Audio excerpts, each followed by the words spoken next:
यादव को लेकर जिस प्रकार से मौलाना ने बयान दिया, उसको लेकर आप क्या आगे कार्रवाई कर रहा है, क्या सोच रहा है? पहले तो मैं उन मौलाना के शब्दों की घोर निंदा करती हूँ कि जो उन्होंने इतने अपशब्द बोले हैं कि जिनको सार्वजनिक रूप से मुंह से निकालना भी एक बहुत भद्दी बातें लगती हैं। और रहा सवाल डिम्पल जी का, तो डिम्पल हमारी माननीय सांसद हैं।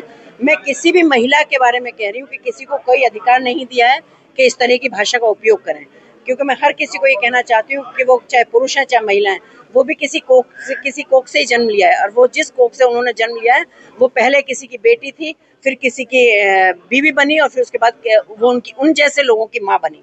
तो कम से कम ये नहीं भूलना चाहिए कि हर घर में बेटियां भी हैं और महिलाएं भी हैं।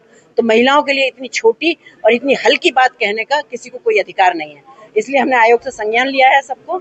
और मैं आपको बताना चाहूंगी, क्योंकि महिलाएं थोड़ा एक कहना चाहिए ना कि हमारी जो भारतीय महिला बड़ी धैर्यवान होती है और बड़ी एक इमोशनल होती है अंदर से, और उसको कोई भी माइक लेता है और कोई भी कुछ भी कह के चला जाता है, तो उनको बहुत सॉफ्ट टारगेट समझा जाता है। मैं आप लोगों के माध्यम से कहती हूँ कि महिलाएं भी थोड़ा सा जागरूक हों और इस तरह की चीजों में ना आए कि हमसे कोई क्या कह रहा है, या हमारे धर्मांतरण को लेकर आजकल इतना चल रहा है, उसमें भी देखा है जितना टारगेट है वो सब महिलाओं को ही टारगेट बनाया जा रहा है। तो मैं तो यही कहना चाहूंगी कि सारा हमारे महिलाओं को भी थोड़ा जागरूक होना चाहिए इन विषयों पे।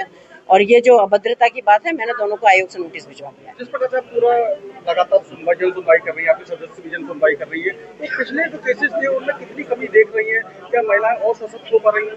बहुत अच्छा सवाल आपने पूछा, क्योंकि जब मैं महिलाओं की जनसुनवाई में आपको एक बात बताऊंगी कि मैं हर केस को अपने खुद से अनुभव करती हूँ, मैं तब उस पर कार्रवाई करती हूँ।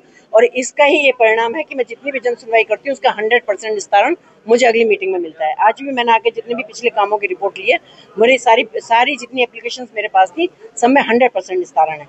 तो मैं इस बात से बहुत खुश हूँ कि मैं जो काम देती हूँ वो प्रशासनिक तौर पर मेरे सारे कामों में सब कार्रवाई होती है और सबको न्याय मिलता है।